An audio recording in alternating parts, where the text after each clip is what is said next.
Hey guys, this is Earnest James, host of the Deal to Heal with E. James podcast, and I got a question to ask you. Could you buy me a cheeseburger? Better yet, could you buy me a value meal? Yes? Well, guess what? I don't need a value meal. However, for the cost of a value meal, you can support this podcast to keep us on the air.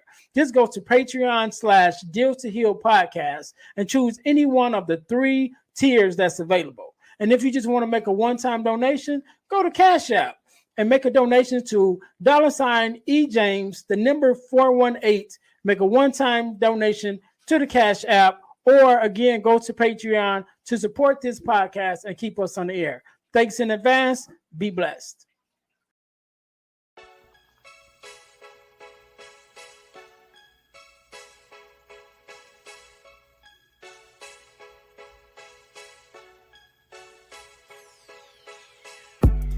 Welcome to Deal to Heal with E. James podcast. On this podcast, my guest and I will discuss topics and ways to help us to heal in every area of our lives. I believe that everyone can live a life that is happy, healthy, and whole. So I'm on a mission to help people to deal, heal, and fulfill. Deal with your problem, heal from the pain, and fulfill your purpose. Thanks for tuning in. Let's get to it.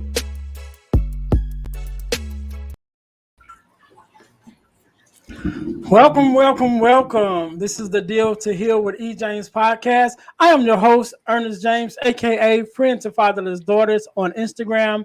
And I believe that everyone can live a life that is whole, healthy, and happy.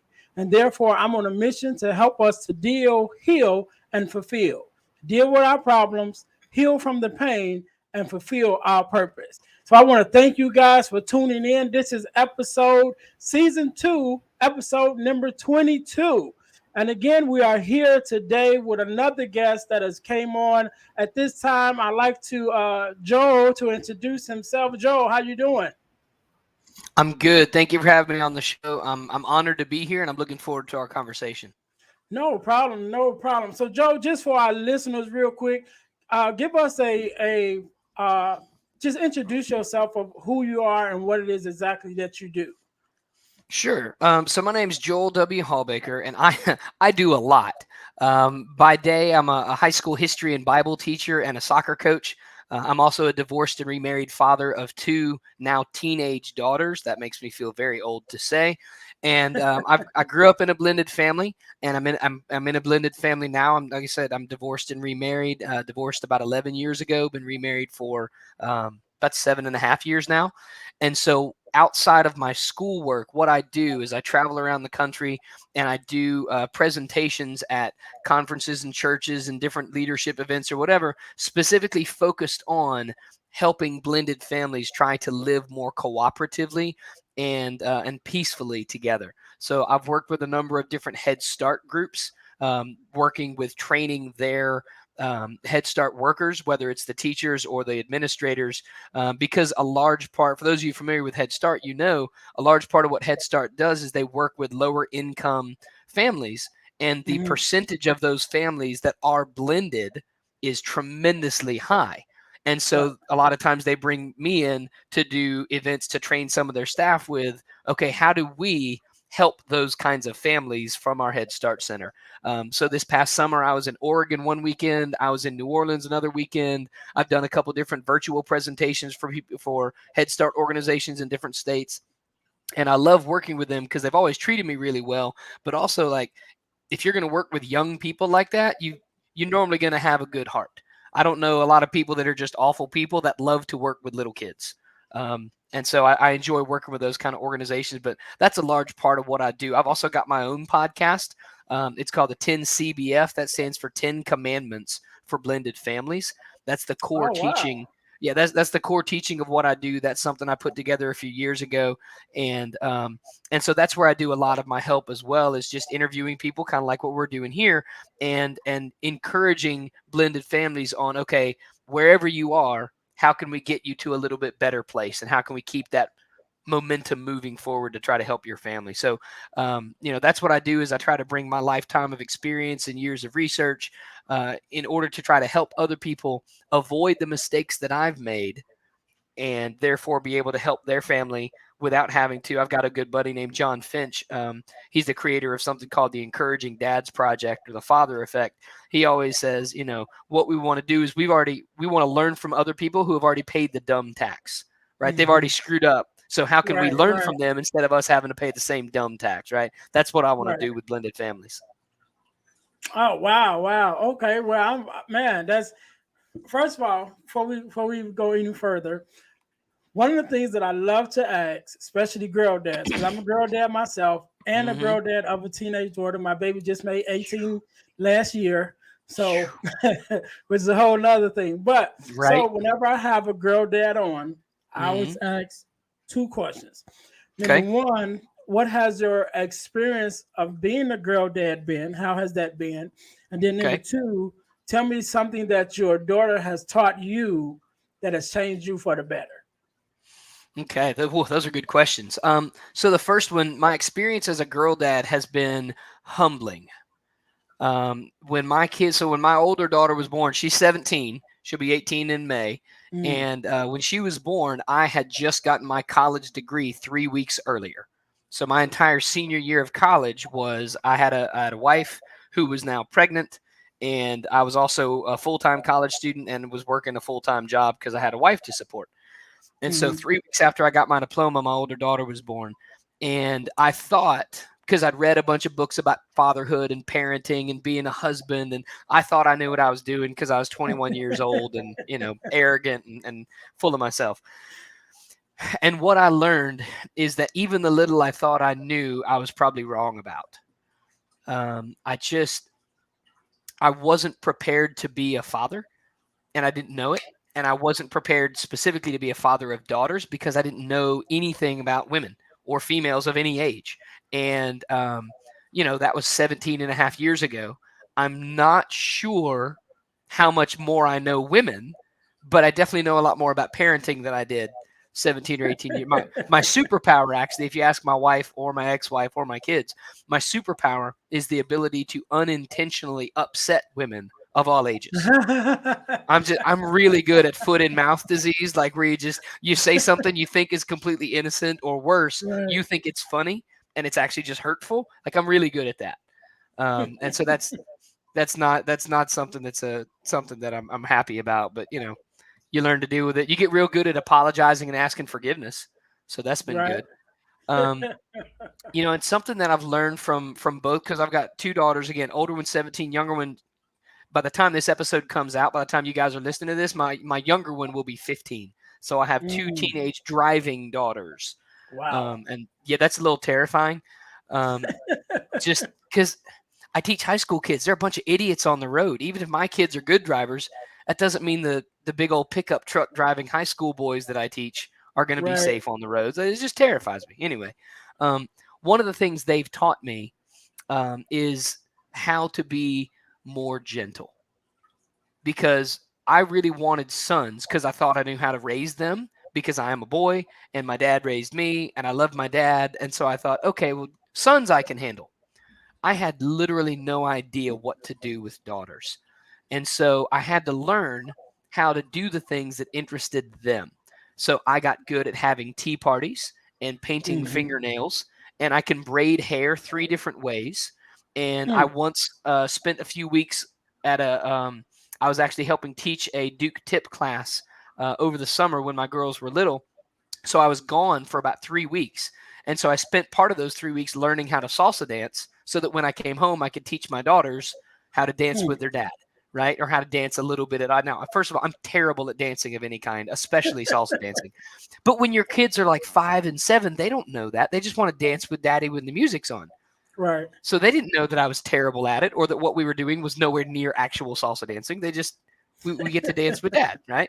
And so what they taught me is how to be gentle, and that being gentle is okay. Being gentle doesn't mean weak, right? And so that's something that they taught me that was very much a lesson that I needed to learn. And so I'm very, very thankful for that. All right, man. That's great stuff right there, man. And that's why I always like to ask the girl dads, about their experience, because it's not something that we often hear about, especially in my line of work, dealing with fatherless daughters. Yeah. It's like the other side of the spectrum, you know. So whenever I have a girl dad on, like myself, I definitely like to ask them about, you know, those experiences, just to kind of give a insight, you know, to the listeners, and to the daughters that may be listening. Because I shared on an earlier podcast with one of my guests, because I was on her show. She was a guest on my Hmm. show, but I was on her show last year, and we spent the whole thing talking about my relationship with my daughter, and it was such Hmm. a good interview that I sent it to my daughter, you know, Nice. so she can listen to it, and we were able to have some good conversations that came out of that. So That's awesome. just having that experience with my own daughter, I definitely made it a thing. Like, okay, every time I have a girl dad on, I'm going to ask them two questions, you know, and just so to let the daughters know, you know, how much they affect us, you know, how much they do to us, how much they change us, because oftentimes, you know, or sometimes we don't say it as much as we should. You know, like you Absolutely. said earlier, we think we know everything, but we don't know everything when it comes to women. So we had that same thing with our wives, or even our daughters. You know, Hmm. sometimes we don't say I love you enough, or we don't Right. say I appreciate you enough. You know, and especially getting into love languages and all of that. When you learn Yeah. that, learn your daughter's love language, and you know those words of affirmation may be what she needs to hear. So we have to be Right. more intentional about, you know, speaking them into our life. So I always love to have, you know, for the dads to give their experiences with their daughters. So that being said, we're gonna jump right into this. But before I ask about your advice about blending families, I was watching Hmm. one of your videos and I seen something that I really did like. So I Okay. shared with you that I've been married twice, and my Hmm. second marriage was a blended family. So Okay. my daughter is my only biological child from Hmm. my first marriage, and so when I remarried, my wife had four sons of her own, so that gave us Hmm. five. And so one of the things, I was watching one of your videos, and you mentioned about someone called you and asked you about just the fact that they were thinking about going into a blended family, and they Hmm. called you and asked you for some advice. And I thought that was so dynamic, you know, Hmm. because it's one thing to say, okay, this is how you do it when you get into it, but it's another thing to say, hey, before you get into it, I think you Yeah. need to think about this or whatever. So I thought that was so cool. I probably could have used that phone call myself. Well, we all could have. We all could have. Yeah. Yeah. So this I don't know what that conversation was like, but just Hmm. for anyone else that is listening, that is thinking about, you know, maybe they're in a relationship, you know, with Hmm. someone who has a child already, and you know they're thinking about going into it. What advice would you give them before even getting into it? Yeah, so I would actually mention a couple of things. And the first one, it may step on a couple people's toes, but you know as well as I do, if we're not able to be fully honest with each other, Hmm. then it's not worth having the conversation. So the first thing that I tell people is this: if you are dating someone who has kids, if you're not committed to wanting to marry that person, if you don't see it going anywhere long term, you need to end it now. Because if you let that kid get attached to you and it doesn't work out, it's not just you and the other adult that's going to be hurting, it's going to be Right. this kid, right? So the first thing I tell people is if you're not dating with the goal of marriage, you do not need to be dating either as a single parent, or you don't need to be dating a single parent. And I know Mm. there's probably a lot of people who are going to listen to this and go, he doesn't know me. He doesn't know. You're right. I don't know you. I don't know your situation. I am telling you that if you do that, it's risking a lot of hurt to your child. And that's just something you need to be aware of. So if you are dating with a view to marriage, say that you're dating a single parent, or you are a single parent and you're dating someone, maybe like you have a kid or kids, and the person you're dating has a kid or kids, right? Before you get married, there are a few different things you need to talk about. Now, I call these the 5 different kind of conversations that blended families need to have, right? And there's lots of different ways to have these conversations, but ultimately they're conversations you need to have early, and they're conversations you need to have often. That is, you need to have them Mhm. more than once because the situation is going to change. Um, so the first thing that I tell people is you need to talk about blended family dynamics. That is, what are you expecting it to be like? What do are the kids going to live with you? What is the schedule? How are you going to handle those things? What are you going to do about switch over, or whatever it may be? Um, that's a big one. Another one is just parenting. Are you going to parent your kid and they're going to parent their kids? Are you each going to be responsible? Who's going to be in charge of discipline, right? You may want to have a conversation about switchover items. What do you keep at your house? What goes back and forth? It's all the very practical stuff, because those are things that should be able to be discussed. But if you Mhm. don't discuss them, they can become a big deal, much bigger than they could have been, or much bigger than they should have been. Because the reality is, in a blended family, everything is more complicated.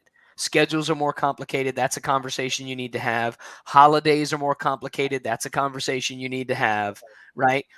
Parenting choices. So, like, we've got teenage daughters. So Mhm. I tell audience, I'm like, okay, so who decides what your child is allowed to wear, what she's allowed to listen to, what she's allowed to watch, where she's allowed to go, who she's allowed to hang out with, who she's allowed to date, what kind of device is she allowed to have, what social media is she allowed to have, at what age is she allowed to have these things?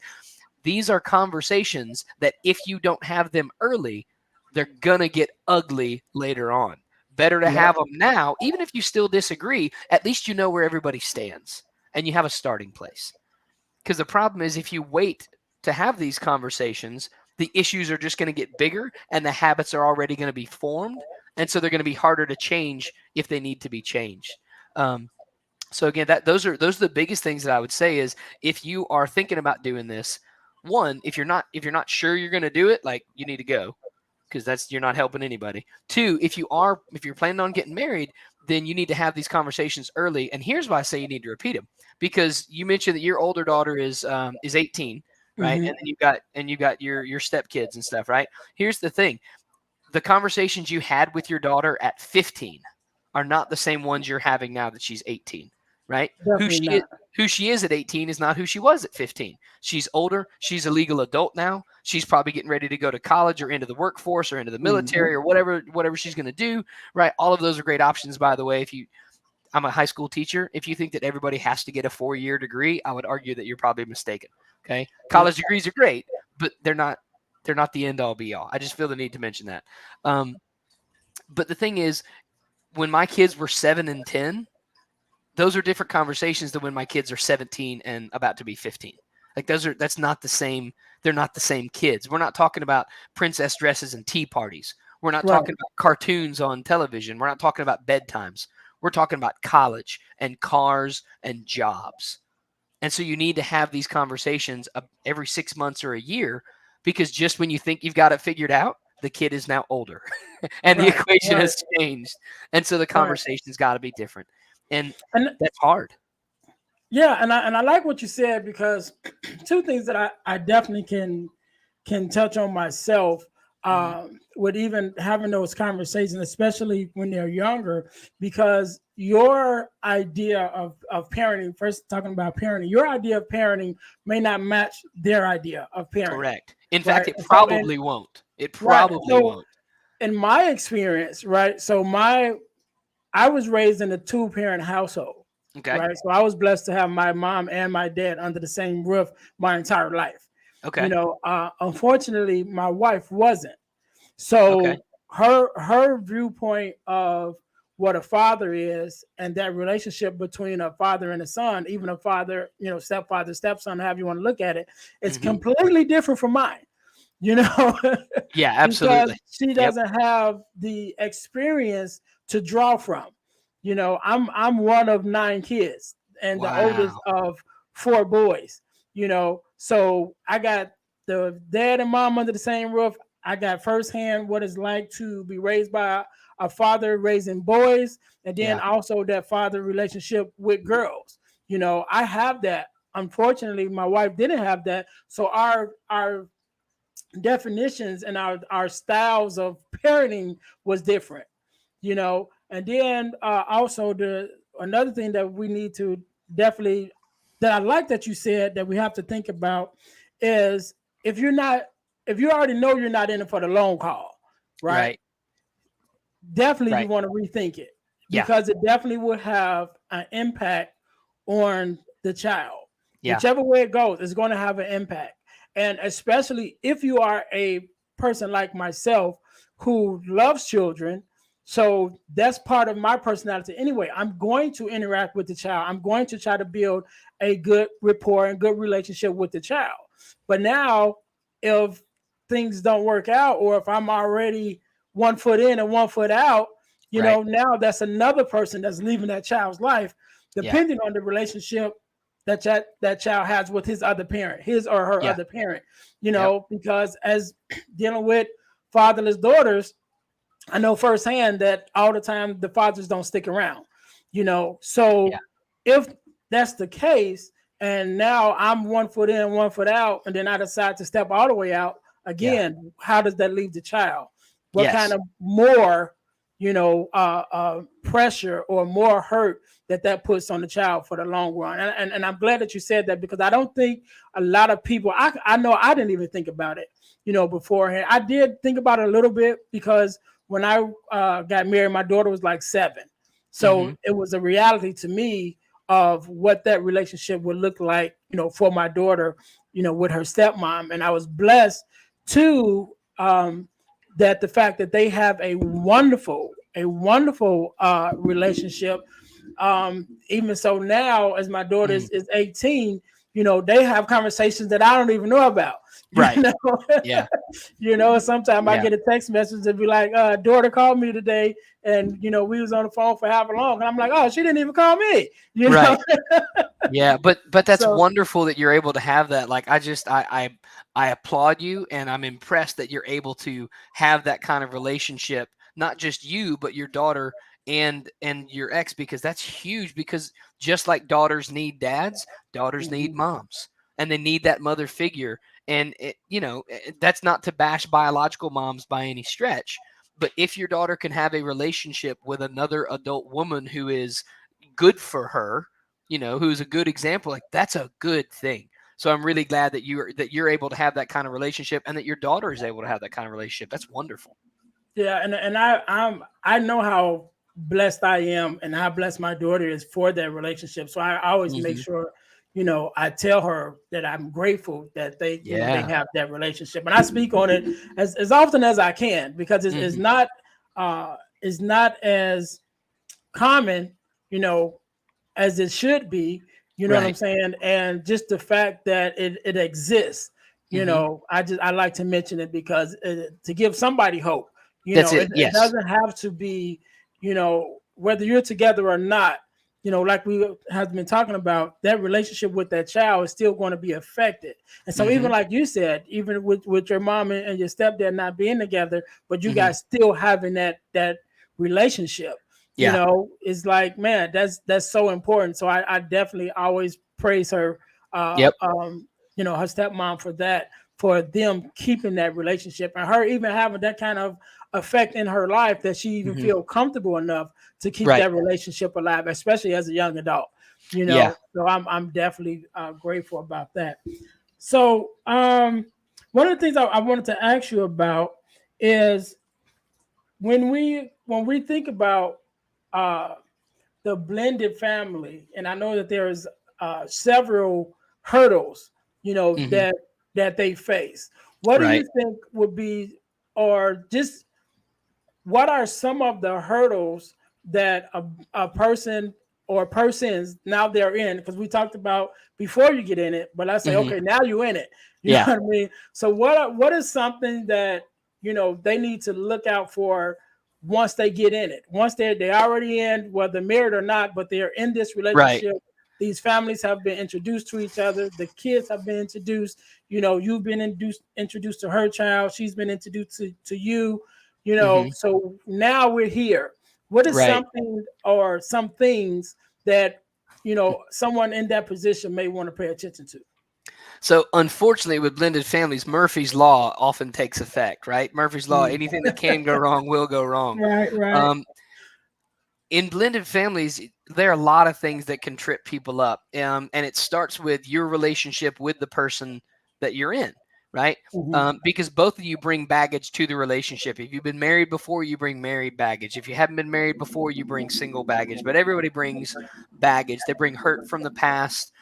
They bring their own viewpoint of what they think the relationship would look like and whatever it may be. The problem is in a blended family, all of that is multiplied by however many relationships you've got in the past, plus whatever kids you may be bringing into it. So that's difficult. Another one is the kids themselves, however many kids you're bringing into it, whether it's yours or theirs or y'all's or whatever it may be. Um, Even in first marriages, children are one of the leading causes of divorce. That is disagreements about children, I should say, Mhm. right?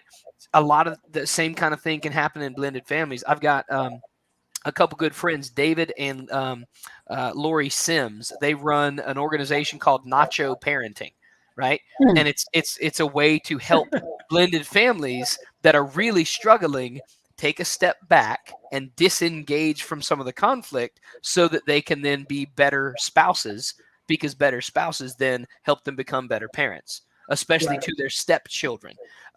Because that's one of the hard parts too, is depending on the age of your kids, they may more easily blend or they may not want to blend at all, right? And you may have seen it with your daughter. Depending on how old they are or the relationship you have with them, they may really like their new step parent. They may really not, and there may not be anything you can do about it. And that's really hard, right? It's hurtful for the step parent because they're thinking, here I am trying to love a child that Right. I'm choosing to love, and they're not reciprocating, and that's really hurtful. Yes, it is. You're exactly right. I'm sure that's very hurtful. And as a biological parent, you're thinking, why is my daughter or my son treating this adult that I love not well, right? And they may be doing that for a whole host of reasons. Mhm. And so those are difficulty, and that's not even to mention issues with an ex, right? Because if you're trying to parent with someone that you are no longer in a close relationship with, it's very easy for one of the phrases I use all the time is hurting people hurt people. Right. So if you are hurting from your relationship that is now ended, it's very tempting to want to try to get back at the other adult by parenting your kid in a certain way. And Right. it's very easy to delude ourselves and go, well, I'm not trying to get back at my ex. I just want my daughter or son to be X, Y, and Z. Well, yeah, but if the way that you're trying to make them X, Y, and Z is purposefully done in a way that you know is going to hurt your ex, then you're Right. you're using that kid as a pawn on a chessboard. And that's not what we're called to be as parents. As parents, we're not called to win.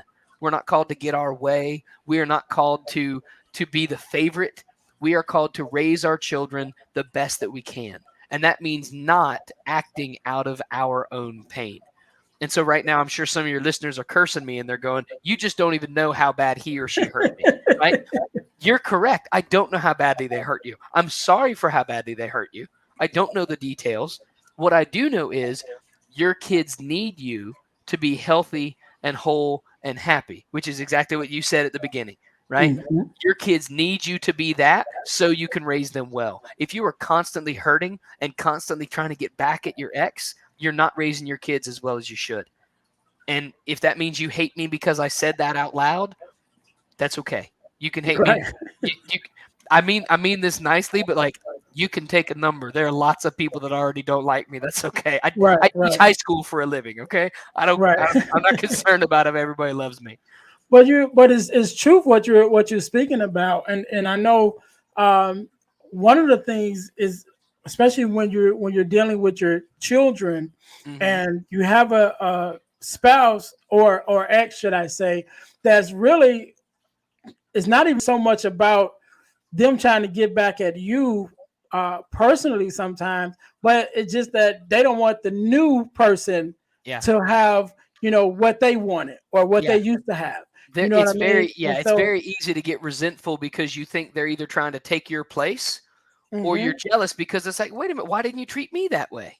right, right. Why didn't we have that? And Yeah, and those are valid questions to ask.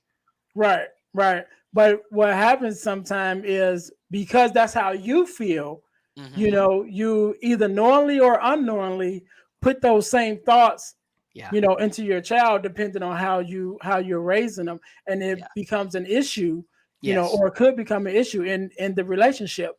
And I know one of the things that I having some issues early on with my daughter and her stepmom. I had to tell her, you know what, listen, don't even worry about what's being said or who said what, whatever. What you have to focus on is how you treat that kid, Yeah. because that kid is not going to always be the same age. That kid is not going to always be at that same mature level, you know. Yep. And one thing that they always will remember, no matter who says what, they're going to remember how you treated them and how Yes. you made Yep. them feel. And when they get old enough to voice their own opinion, then they will say, hey, I know this is what this person said, but this is how they made me feel, Yeah. and Yep. that was one of the things that I myself used in my relationship with my stepsons. And I encouraged my daughter's stepmom to do the same thing. Like, that's what we're going to focus on. We're going to focus on how we run this house and how we treat each other and Yeah. how we treat the kids. Because when Yep. it's all said and done and we're old and gray and they're older and getting grayer, Right. they're going to remember how they was treated in the midst Yeah. of everything else. And that's what's going to stand in the end. So, Joe, so okay, so we know that those are a couple of things that they need to look out for, Yep. but there's a yin and a yang to everything. Mm-hmm. So if those are some of the things that they need to look out for, what would you say are some of the pillars that help to strengthen blended families? Yeah, that's a good question, because it's important to know the warning signs. It's also important to know, okay, so what should we build on? And so I love that you asked that. I would say that there's two big pillars that I really like to share with people, and I mentioned one of them earlier a little bit. The first one is, you want to be the adult that you want your kid to become, right? Mm, Be the adult you want your kid to become. I've never met a parent who said, I want my kid to be bitter, and I want them to be snarky, and I want them to be disrespectful, and I want them to be rude and spiteful and irresponsible. I've never met a parent who said that. I've been teaching for, this is my 16th year in the classroom. I've never had a parent say those things to me about their child. As parents, we want our kids to be happy and healthy. We want them to be respectful. We want them to be responsible. We want them to be to have integrity. We want them to be, contributing members of society, however you choose to define that. That's what we want our kids to be. That means you need to be that to show your kid what it looks like. If you want your right, kid to be loving, you need to be loving. If you want your kid to be kind, you need to be kind. If you want your child to know you don't have to respond in anger just because someone treats you badly, then you need to show them you don't have to respond in anger just because someone treats you badly. If you want right, your kid to know if someone is rude to you, you don't have to be rude back to them. Then you need to show them that. And let me be the first to say, I have failed at this as a parent plenty of times. There, and I'm sure a lot of your listeners can think of specific times. There have been plenty of times when my daughters have said things, and my first thought was, well, that was kind of rude. Why would you say that? And my immediate second thought was, oh crap, I said that 6 months ago or a year ago, or right, crap. And that's why it's so important that we set good examples, because our kids are learning a lot more by watching us than they are by listening to us lecture them. So that's the right. first pillar, is be the adult you want your kids to become. And the second pillar is, you need to remember the golden rule from your childhood and treat Hmm. other people the way that you want to be treated, right? Not the way they treated you. Don't respond in anger if they are angry at you. Don't respond by hurting them if they hurt you. We teach kindergartners, just because someone hits you doesn't mean you have to hit back. Just because they called you a name doesn't mean you have to call them a name back. But it's like when we become adults and we get hurt, we forget all of that. It's like we think we're the one exception to the rule of treat other people the way you want to be treated. Well, you don't know what they. Right, You're right. I don't know what they did. What I know is, if you respond the same way, you're teaching your child a lesson you don't actually want them to learn.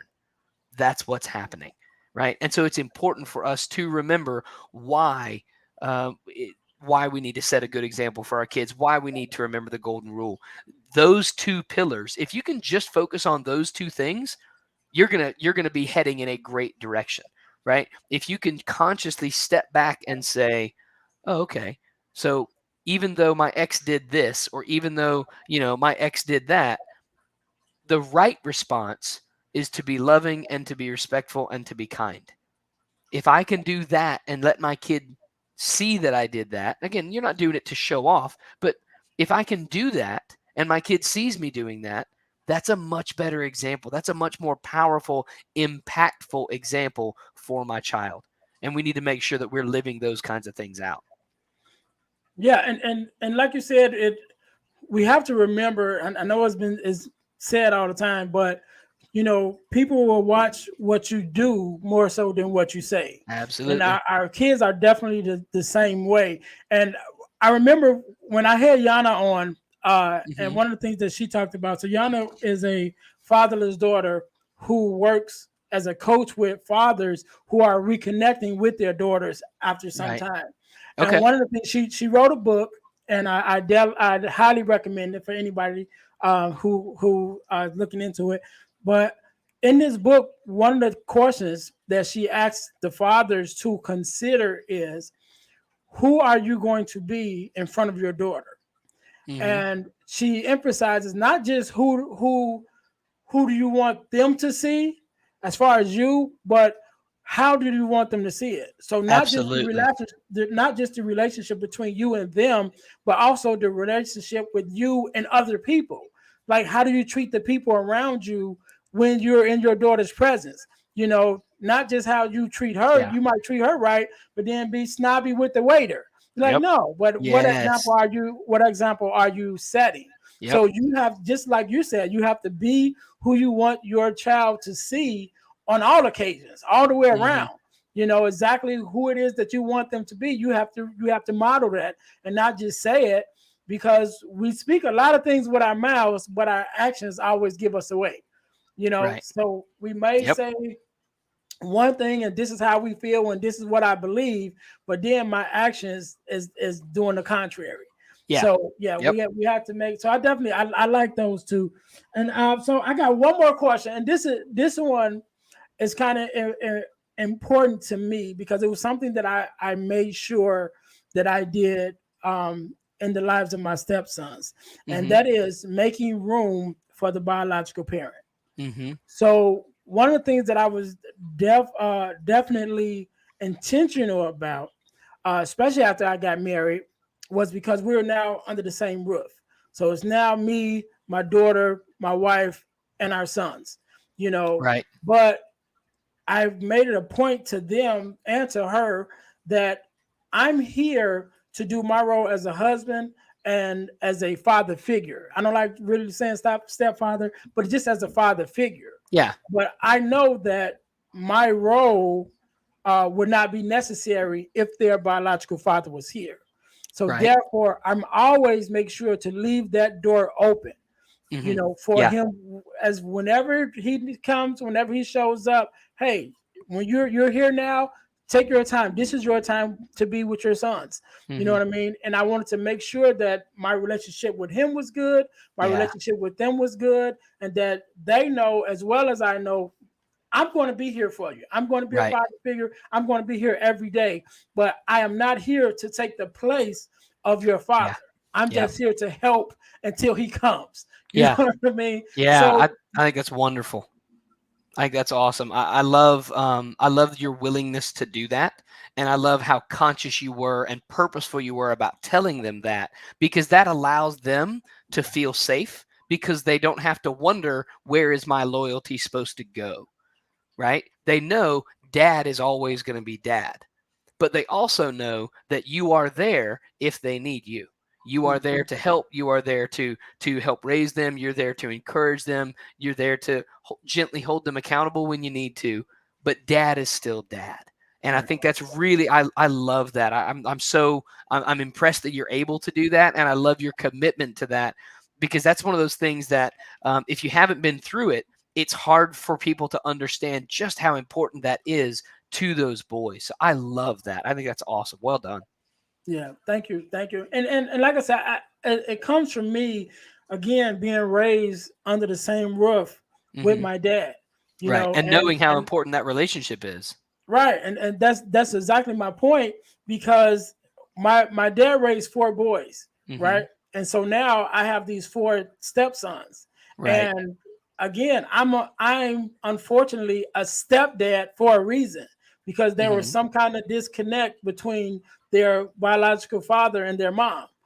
So now I have to step in. But me knowing that relationship and how important that relationship is, of a father and a son, or a father figure and a mentor or whatever, but just that male influence on your life and how important that is. I wanted to make sure that I was, number one, filling that gap and being that person, but leaving enough room for the dad to come in when when I was around. And I wanted to Right. make sure that was known, because like you said, you don't want the child to feel like they have to choose sides, because you can be the best, step parent in the world, and that child still feels torn between, I want to love you, I see what you're doing for me, I see how you treat me, I see how you treat my mom, and it's great, but at the Right. same time, my dad is over here, Yeah. Dad is still dad. and I don't Yep. want to have to choose. Yeah. And so I was very intentional about letting them know, no, you don't have to choose. I'm going to do my part, Right. but definitely be loyal Yeah. to your father, be loyal to your Yeah. parents, and Yep. there's no hard feelings because you're Yeah. supposed to. You know what I Yeah. mean? And so I was very intentional about that. And so I Hmm. just like to, speak on that, because I want other people to know it's possible, Yeah. and I believe that's the right way to do it. You Hmm. leave that door open for that biological parent to be able to be a parent. You know, Yes. Yeah. you're Because you're not in competition with them. right, Yeah, right, and like you said, it's important for them to know that it's good for you to still be loyal to your biological parents. It's good for you to love them. I want you to love them. You need to love them, and I'm here to help with that, not to get in the way of that. I just, right. man, that you can't overstate how big a deal that is. I think that's awesome. Yeah. Well, thank you, Joe. I appreciate that. Absolutely, absolutely. So, Joe, man, I definitely appreciate you being on, man. I definitely appreciate your wisdom and your knowledge. Um, I'm going to give you the last. You can have the last say. So, tell us your social media handles, whatever, where we can find you at, Okay. and if you have a word of encouragement or a last word to leave us with, the floor is yours. I appreciate it. So yeah, you can find me. I'm on Facebook, Instagram, Twitter, and LinkedIn under my name. It's Joel W. Hawbaker. And you're not going to find a lot of other Hawbakers out there. So if you search for Joel W. Hawbaker, you'll probably find me. You can find my 10 CBF podcast on Anchor, Spotify, iTunes, anywhere you listen to podcasts. You can find my podcast as well. I've got a couple different websites. One of them is called stepdadding.com. Again, I'm not a stepdad. I didn't start the website, but the guy who did was a stepdad, and then he asked me to take it over a couple years ago. There are so many good resources on that website. We have a free online course for blended families. We've got tons of articles. We've got all kinds of stuff there. If you're interested in my speaking presentations, go to my other website. It's joelwhawbaker.com. And there you can see the information about the presentations and that kind of stuff. But I would love to connect with any of your listeners if they got questions or if they just want to find some of the encouraging stuff that I post for step families, blended families. Please come and do that. Um, I was raised in the church. I'm an outspoken Christian, and so a lot of things that I share come from that standpoint. It doesn't mean you have to be a Christian for these things to work, but I think it's important to share. That's where my heart is. That's where I come from. That's why I call my podcast the 10 Commandments for blended families. That's where everything comes from. Um, One of my favorite quotes that I love to leave people with is this. It's from The Lord of the Rings by J.R.R. Tolkien, which is my favorite book of all time, and he says this. All we have to decide is what to do with the time that is given to us. Right. And I love that quote. We all get 24 hours a day. We get 7 days a week. What you do with it shapes your life. The choices you make, how you spend your time, those things shape your life and they influence the lives of the other people that you're around, specifically your spouse and your kids. So if things aren't where you want them to be, you've got to change how you spend your time. Right? All we have to decide is what to do with the time that is given to us. Listen, it's been an absolute pleasure being on here. Thank you. It's been an honor. I've had a great time, and I would love to have you on my podcast at some point. So we need to make sure we make that happen as well. So thank you very much for having me on your show. Oh, no problem. No problem. I definitely will be reaching out to you because I definitely, like to spread myself around, I guess you could say. Absolutely. So again, I thank you. I thank you, Joe. I definitely appreciate you being on. To all the listeners, I thank you guys for hanging out with us and listening. Again, this is the Deal to Heal with E. James podcast. I'm your host, Earnest James, and I am on a mission to help people to deal, heal, and fulfill. To deal with your problems, to heal from the pain, and to fulfill your purpose. So until next time, I will see you later. Hey guys, I know you're enjoying the podcast. However, don't forget to join our text line at 866-326-0730. That's 866-326-0730 in order to receive text messages with new events and things that is going on and new episodes as they release. All right, see you in a minute. Thanks for listening to the Deal to Heal with E. James podcast. Remember to listen, like, subscribe, and share. This episode has been brought to you by Deal to Heal Tees. Put some inspiration in your situation. Wear an inspirational tee and be inspired all day. Let's go to dealtohealtees.myshopify.com. Remember, our mission is to help you to deal, heal, and fulfill. Deal with your problem, heal from the pain, and fulfill your purpose. Thanks for listening.